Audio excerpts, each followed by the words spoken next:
Chapter 14. Now the Lord spoke to Moses, saying, Speak to the children of Israel, that they turn and camp before Pi-hahiroth, between Migdol and the sea, opposite Baal-zephon.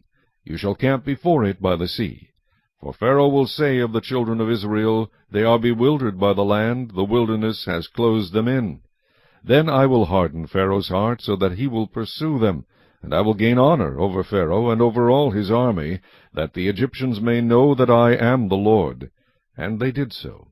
Now it was told the king of Egypt that the people had fled, and the heart of Pharaoh and his servants was turned against the people. And they said, Why have we done this, that we have let Israel go from serving us? So he made ready his chariot, and took his people with him. Also he took 600 choice chariots, and all the chariots of Egypt, with captains over every one of them. And the Lord hardened the heart of Pharaoh, king of Egypt, and he pursued the children of Israel, and the children of Israel went out with boldness. So the Egyptians pursued them, all the horses and chariots of Pharaoh, his horsemen and his army, and overtook them camping by the sea beside Pi-hahiroth, before Baal-zephon. And when Pharaoh drew near, the children of Israel lifted their eyes, and behold, the Egyptians marched after them. So they were very afraid, and the children of Israel cried out to the Lord.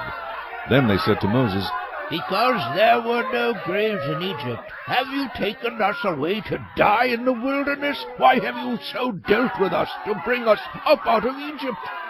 Is this not the word we told you in Egypt, saying, Let us alone, that we may serve the Egyptians? For it would have been better for us to serve the Egyptians than that we should die in the wilderness. And Moses said to the people, Do not be afraid. Stand still and see the salvation of the Lord, which he will accomplish for you today. For the Egyptians whom you see today, you shall see again no more forever. The Lord will fight for you, and you shall hold your peace.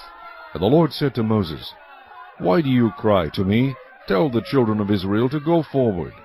But lift up your rod, and stretch out your hand over the sea, and divide it. And the children of Israel shall go on dry ground through the midst of the sea. And I indeed will harden the hearts of the Egyptians, and they shall follow them. So I will gain honor over Pharaoh and over all his army, his chariots, and his horsemen.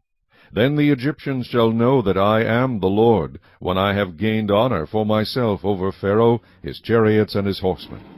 And the angel of God, who went before the camp of Israel, moved and went behind them, and the pillar of cloud went from before them and stood behind them.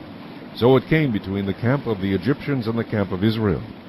Thus it was a cloud and darkness to the one, and it gave light by night to the other, so that the one did not come near the other all that night. Then Moses stretched out his hand over the sea, and the Lord caused the sea to go back by a strong east wind all that night, and made the sea into dry land, and the waters were divided. So the children of Israel went into the midst of the sea on the dry ground, and the waters were a wall to them on their right hand and on their left. And the Egyptians pursued and went after them into the midst of the sea, all Pharaoh's horses, his chariots, and his horsemen. Now it came to pass in the morning watch that the Lord looked down upon the army of the Egyptians through the pillar of fire and cloud, and he troubled the army of the Egyptians. And he took off their chariot wheels, so that they drove them with difficulty. And the Egyptians said, Let us flee from the face of Israel, for the Lord fights for them against the Egyptians. Then the Lord said to Moses, Stretch out your hand over the sea, that the waters may come back upon the Egyptians, and on their chariots and on their horsemen. And Moses stretched out his hand over the sea. And when the morning appeared, the sea returned to its full depth, while the Egyptians were fleeing into it. And the Lord overthrew the Egyptians in the midst of the sea.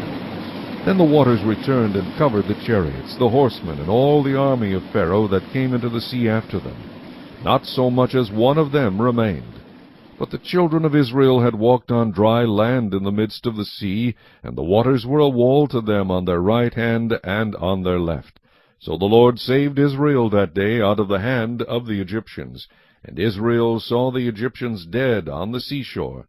Thus Israel saw the great work which the Lord had done in Egypt. So the people feared the Lord, and believed the Lord and his servant Moses.